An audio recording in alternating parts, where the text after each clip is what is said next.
தச வாயுக்கள்னா 10 வகையான வாயுக்கள் நம்ம உடல்ல இருக்கு.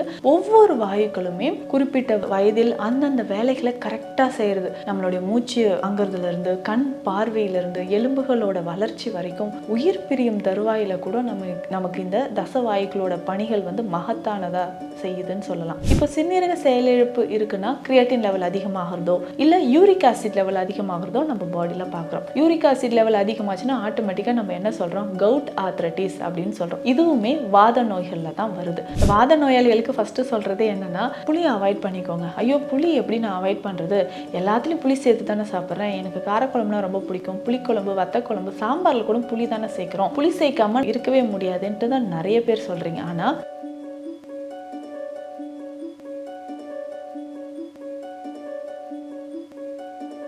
ஹெல்த் கஃபே தமிழ் நேயர்களுக்கு வணக்கம். டாக்டர் நித்யா, சித்த மருத்துவர். நம்ம உடல்ல வாதம், பித்தம், கபம் இது மூன்று தாதுக்கள் ரொம்ப முக்கியமானது. நிறைய பேர் கேட்ட கேள்வி என்னன்னா, எனக்கு வாதம் சம்பந்தப்பட்ட நோய் இருக்கு மேடம், என்னென்ன உணவுகள் சாப்பிடலாம், எதையெல்லாம் தவிர்க்கலாம், இந்த டவுட் நிறைய பேர் கேட்டுட்டு இருந்தீங்க. ஸோ அதற்கான ஒரு பதிவாக தான் இதை கொடுக்குறேன். வாதம் அப்படின்னு சொல்லும் போது வாயுவை சொல்றோம். நம்ம உடல்ல அதிகப்படியான வாயு சேரும்பொழுது வரக்கூடிய பிரச்சனைகள் தச வாயுக்கள் அப்படின்னு சித்த மருத்துவத்துல சொல்றோம். தச வாயுக்கள்னா 10 வகையான வாயுக்கள் நம்ம உடல்ல இருக்கு. ஒவ்வொரு வாயுக்களுமே குறிப்பிட்ட வயதில் அந்தந்த வேலைகளை கரெக்டா செய்யறது. நம்மளுடைய மூச்சு வாங்குறதுல இருந்து, கண் பார்வையில இருந்து, எலும்புகளோட வளர்ச்சி வரைக்கும், உயிர் பிரியும் தருவாயில கூட நமக்கு இந்த தச வாயுக்களோட பணிகள் மகத்தானதா செய்யுதுன்னு சொல்லலாம். இந்த தச வாயுக்கள்ல ஏதாவது பாதிப்புகள், அதாவது கொஞ்சம் கூடனாவோ குறைவாவோ நோய் வரும் இல்லையா, இந்த 3 தாதுக்கள்லையுமே மிகினும் குறையினும் நோய் செய்யும் அப்படின்னு திருக்குறளையே சொல்லியிருக்காங்க.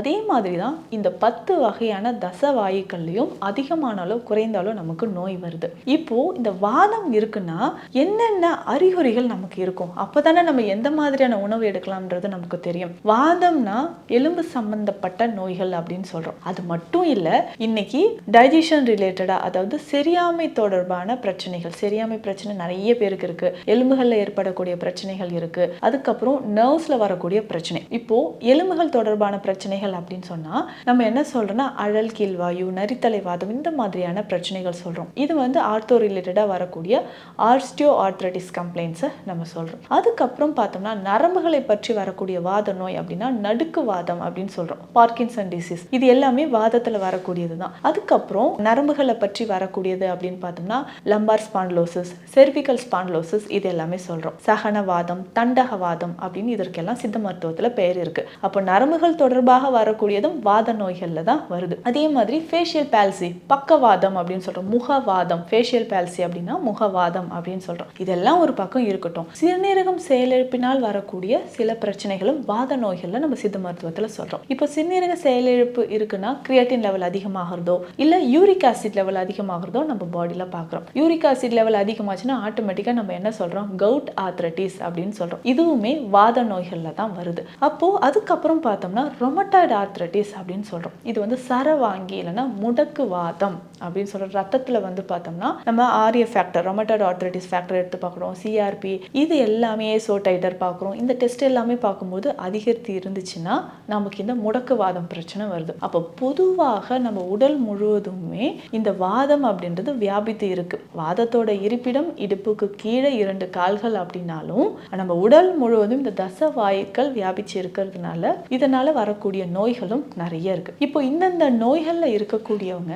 பொதுவாக இந்த வாதம் அப்படின்றதுக்குள்ள உள்ளடங்கி வரோம் இல்லையா, அப்போ எந்த மாதிரியான உணவு முறைகளை நம்ம எடுத்துக்கணும், எதையெல்லாம் தவிர்க்கணும்ன்றத நிச்சயமா தெரியணும். பொதுவா நம்ம உண்ணக்கூடிய உணவுல எதெல்லாம் வாதத்தை அதிகரிக்குதுன்றதும் நம்ம தெரிஞ்சுக்கணும். அதிகமான புளிப்பு சார்ந்த உணவுகள் எடுக்கிறோம், புளி நிறைய சாப்பிட்றோம், டேம்ரைன், இந்த புளியை நிறைய சாப்பிட என்ன ஆகுனா வாதம் உடல்ல அதிகரிக்கும். வாத நோயாளிகளுக்கு ஃபர்ஸ்ட் சொல்றதே என்னன்னா, புளியை அவாய்ட் பண்ணிக்கோங்க. ஐயோ புளி எப்படி நான் அவாய்ட் பண்றது, எல்லாத்துலயும் புளி சேர்த்து தானே சாப்பிட்றேன், எனக்கு காரக்குழம்புனா ரொம்ப பிடிக்கும், புளிக்குழம்பு, வத்த குழம்பு, சாம்பார்ல கூட புளி தானே சேர்க்கிறோம், புளி சேர்க்காம இருக்கவே முடியாதுன்ட்டு தான் நிறைய பேர் சொல்றீங்க. ஆனா எந்த அளவுக்கு நம்ம புளியை அவாய்ட் பண்றோமோ அவ்வளவுக்கு சீக்கிரமா நம்ம மருந்து எடுக்கும்போது, சித்தா மெடிசன்ஸ் நம்ம எடுக்கும்போது வாத நோய்கள்ல இருந்து முற்றிலுமாக குணம் பெறலாம். இதற்கு பதிலாக நம்ம புளிப்புக்கு வேற ஏதாவது கூட நம்ம சேர்த்துக்கலாம். இல்ல தக்காளியோ இல்ல நெல்லிக்காயோ இல்ல மாங்காய், உலர்ந்த மாங்காய் பொடிகளையோ, புளியாரை கீரை, புளியாரை கீரைலாம் ஒரு மிக சிறந்த காயகற்ப கீரை வகையை சேர்த்தது. இந்த மாதிரி நம்ம ஏதாவது ஆல்டர்னேட்டிவ் இருந்தால் அதை யூஸ் பண்ணிக்கலாம். இப்போ எவ்வளோ விரைவாக நம்ம புளியை அவாய்ட் பண்ணுறோமோ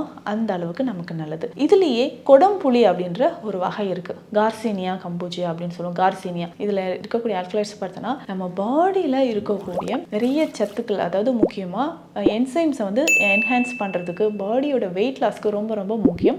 அது மாதிரி இந்த கார்சினியாவை நம்ம உணவில் சேர்த்துக்கலாம். அடுத்ததாக பார்த்தோம்னா புளித்த உணவுகள் அப்படின்னு சொல்கிறோம், ஃபெர்மெண்டேட்டட் ஃபுட், அதாவது அதிகமாக ஃபெர்மெண்டேஷன் ஆன உணவுகளை எடுக்கிறது.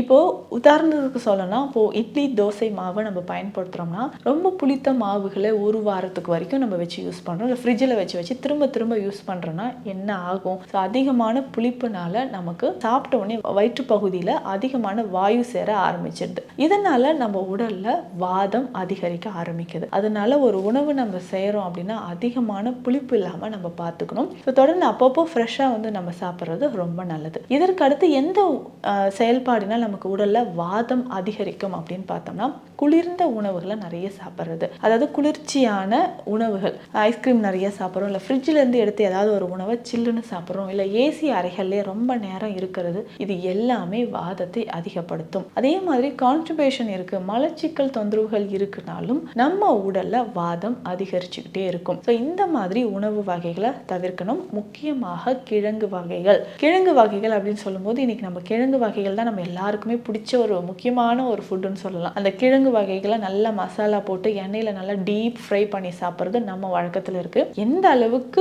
காய்கறிகளை எண்ணெயில் பொரிச்சோ இல்லை வறுத்தோ சாப்பிட்றோம்னா அந்த அளவுக்கு நம்ம உடலில் நிறைய பாதிப்புகள் ஏற்படுன்றதை நம்ம கவனத்தில் வைக்கணும். இப்போ இந்த கிழங்கு வகைகளை இந்த மாதிரி எண்ணெயில் போட்டு பொரிச்சு சாப்பிட்றதுனால நிறைய பாதிப்புகள் நம்ம உடலில் ஏற்படும், வாதம் அதிகரிக்கும். அதே மாதிரி கிழங்கு வகைகளில் முக்கியமாக இந்த கருணை கிழங்கு அப்படின்னு சொல்கிறோம், பிடிக்கருணை, இதை மட்டும் வாத நோயாளிகள் எடுத்துக்கலாம். மற்ற கிழங்கு வகைகள் எல்லாத்தையும் நம்ம தவிர்க்கலாம். அதே மாதிரி முடவன் ஆட்டுக்கால் கிழங்கு இருக்கு. இந்த கிழங்கு முக்கியமாக வாத நோய்களை குணப்படுத்தும் அப்படின்னு சொல்லலாம். வாத நோய்களை குணப்படுத்துவதற்கு இந்த முடவன் ஆட்டுக்கால் கிழங்கு ரொம்ப ரொம்ப சிறந்தது. இந்த மலைப்பகுதிகள்லாம் நம்ம பார்ப்போம், இது மேலே வந்து வெல்வெட் மாதிரியான நிறைய ஹேர்ஸ் இருக்கிற மாதிரி இருக்கும். அதை ரிமூவ் பண்ணிட்டு சின்ன சின்ன பீசஸாக கட் பண்ணி இதோட சின்ன வெங்காயம், பூண்டு, இஞ்சி, சீரகம் இது எல்லாமே சேர்த்து நம்ம சாப்பிடும்போது அதிகப்படியான வாதம் இருக்கிறவங்களுக்கு இது ரொம்ப ரொம்ப நல்லது. அதுக்கப்புறம் பார்த்தோம்னா நம்ம உணவில் நிறைய காய்கறிகளை சேர்த்து சாப்பிடணும். காய்கறிகள் தொடர்ந்து நம்ம சாப்பிட்டுட்டு வரும்போது அதிகமான நம்ம வயிற்று பகுதியில் வாதம் சேராமல் இருக்கும். இந்த வாதம் சேருது, வாயு சேருதுன்னா நிறைய பேர் சொல்லுவாங்க வயிறு உபசம் ஆயிடுது, வயிற்றுல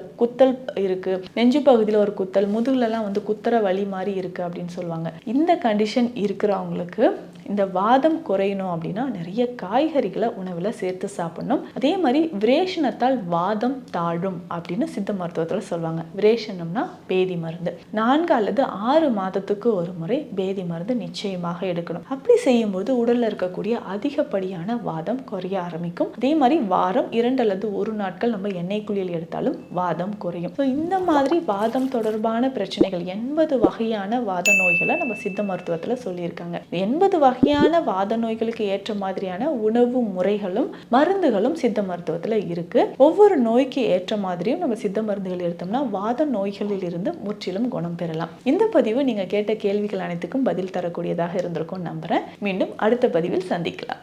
நன்றி. இந்த வீடியோ உங்களுக்கு பிடிச்சிருந்தா லைக் பண்ணுங்க, ஷேர் பண்ணுங்க, கமெண்ட் பண்ணுங்க. மறக்காம ஹெல்த் கஃபே தமிழ் சேனலை சப்ஸ்கிரைப் பண்ணிட்டு பெல் பட்டனை கிளிக் பண்ணிடுங்க.